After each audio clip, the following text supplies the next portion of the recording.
Creating and then sticking to a budget is the only way you can be in control of your money and make well-informed financial decisions. I'm Karen from ACC Student Money Management Office, and I'd like to show you how to create a semester-based budget so you can make sure you've got a plan to get through the semester financially. On the Student Money Management Office website, austincc.edu/money, head to the Resources tab and select Semester Budgeting. Here you have two options for accessing our budget template. There's the Google Sheets version, which has all the calculations so you don't have to do any math, and there's also the printable version, which you can print out, enter your info, and do the math yourself. For this demonstration, I'll use the Google Sheets version. Open and download as an Excel spreadsheet so you have the ability to edit. When making a semester budget, first figure out how many months your budget is going to cover. For our example, we're planning for the spring. The spring semester covers 5 months: January, February, March, April, and May. So I enter 5 up here in the first cell. The next thing we work on is our income section.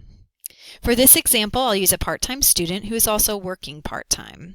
She has $1,000 in monthly wages from work, and that's after taxes, and is expecting a $1,500 tax refund this season.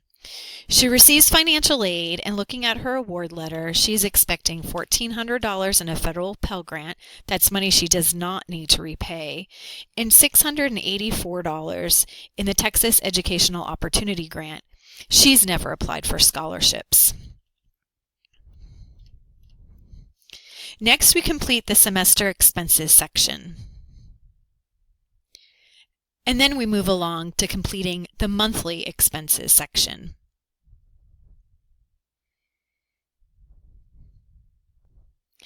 Now that we've completed the monthly expenses section, we can see here where things stand.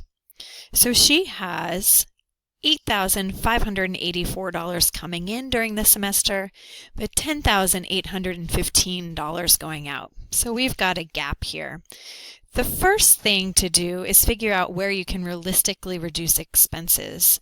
So she takes some time and figures out that she can reduce her grocery bill, and she's going to commit to eating out less. She also knows that she can get a slightly cheaper cell phone plan in a slightly cheaper internet service. She's also going to commit to taking the bus once a week to try to reduce her gas bill. Then you look at where you can increase your income, if there's any opportunity there.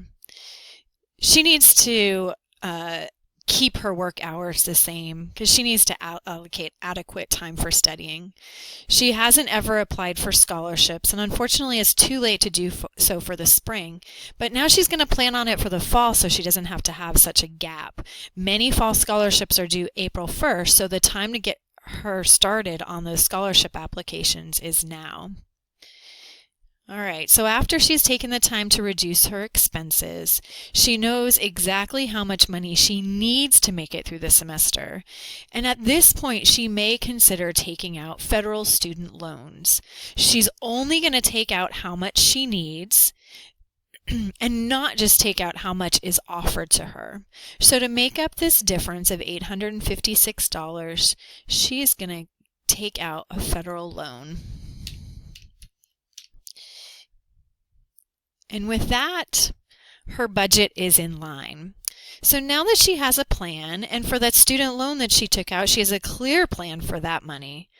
And again, she's going to start working now on scholarship applications so she doesn't have to take any loans for the fall semester. For more tools and resources for managing your money, check out the Student Money Management Office website or follow us on social media.